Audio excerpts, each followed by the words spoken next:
Bismillahir Rahmanir Rahim. Dear students, Assalamu alaikum. Welcome back to our Genetics 2 class. In the past several videos, we discussed the topic of gene mutation.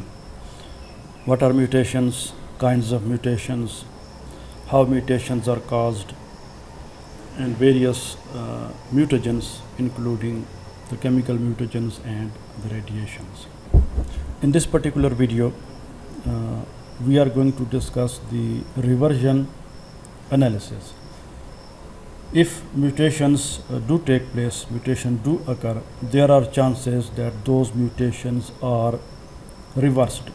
So a wild type individual, that is a normal individual, which is usually designated in many genetics books, its trait is denoted by a plus sign, wild type. Now a wild type might mutate, so it will become a mutant. So this it might mutate and become a mutant, but it is just possible that this mutant, the mutation might get reversed and this mutant is converted back to wild type.